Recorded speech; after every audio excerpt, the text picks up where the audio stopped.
Karibuni tena, jina langu ni Miss Masao na nashukuru sana kama mmeweza kuingia na kuview video hii. Siku ya leo nitaonyesha jinsi ya kutengeneza nyanya kama hiyo, nyanya kama tomato paste ili iweze kukaa kwa muda mrefu. Naomba msubscribe kama mjasubscribe, na kama ni returning subscriber nashukuru sana.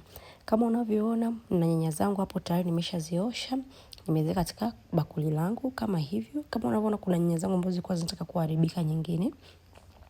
Ili kuzuia sasa nyanya zangu kuharibika, napenda sana kuandaa nyanya zangu, kuzitengeneza ili baadaye zije kunisaidia, na wakati wa kupika inakuwa inaharakisha process ya kupika. Pia kipindi ambacho nyanya zinakuwa ni nyingi sana sokoni, unaweza kukuta zinauzwa nyanya hata sado shilingi 1000.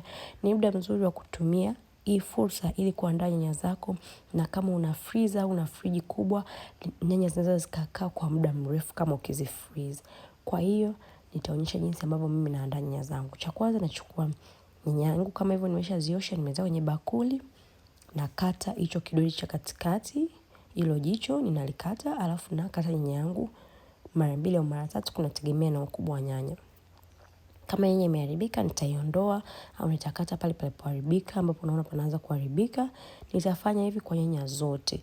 Kisha nitaendelea na step ifuatayo.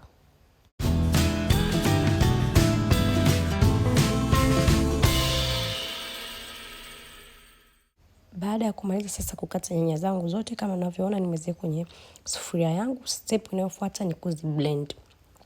Na kwenye kublend nyanya zangu napendaga kuweka kitunguu swaumu 2 au 3 kwa ajili tu ya ladha, na pia na kitunguu maji ambacho hapo nilikuwa sijakionyesha. Na sio lazima kuweka, kama unacho unaweza ukaweka, kama huna unaweza ukaacha. Watu wengine pia nilishaona kuna mtu anapenda kuweka hoho. Kama unapenda pia unaweza kuweka. Usiweke nyingi kama unaunga mboga, hapana. Unaweka tu kwa ajili ya ladha. Kwa hiyo niliweka vitunguu saumu vyangu vikubwa 3 pamoja na kitunguu maji 1.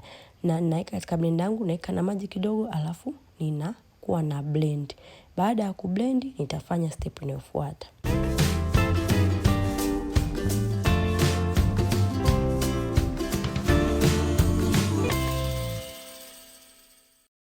Baada ya kumaliza kublend kwenye sufuria yangu ile ile, nilichukua sasa nikaweka ile nyanya yangu yote nilokuwa nimeblend, na mimi niliblend mara 2 tu. Baada ya kuweka hapo sasa nikaenda kuichemsha. Nilichemsha kwenye jiko la mkaa. Lakini kama unatumia gesi pia unaweza kuchemshia kwenye gesi. Ni wewe tu mwenyewe unavyopendelea. Kwa hiyo nikachukua hapo sufuria yangu kama unavyoona ilikuwa ishajaa, nikaifunikia. Nikaihamisha katika jiko langu la mkaa kama mnavyoona hapo, na ilikuwa ishaanza kuchemka. Kwa hiyo nitaiacha ichemke, sitaifunika vizuri wakati inaanza kuchemka. Lakini baadaye jinsi inavyoanza kuchemka unavyoona maji yanapungua, kwa hiyo nitakuwa naifunika tu vizuri. Itachemka mpaka maji yataisha yote, na maji yakiwa yanaishiria yote nitaweka mafuta kidogo. Kwa hiyo mafuta yanasaidia pia katika preservation, kuifanya ile nyanya sasa iweze kukaa muda mrefu. Kama unavyoona hapo nyanya tayari imeshakaa muda mrefu, imeshaiva vizuri na nimeshawekea mafuta.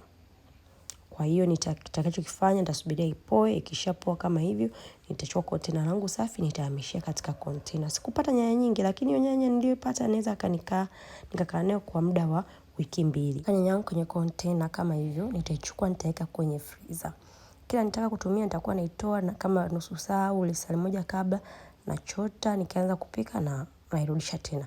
Lakini kama hauna freezer au friji kubwa, unaweza ukatumia tekniki hii. Ukachukua nyanya ukaweka katika vile vidude vya ice cubes, alafu kaweka kwenye freezer. Alafu kisha ganda unavitoa, unaweka kwenye mfuko vile hizo zipper lock bags, alafu unakuwa ukitaka kupika unatoa tu 2 3.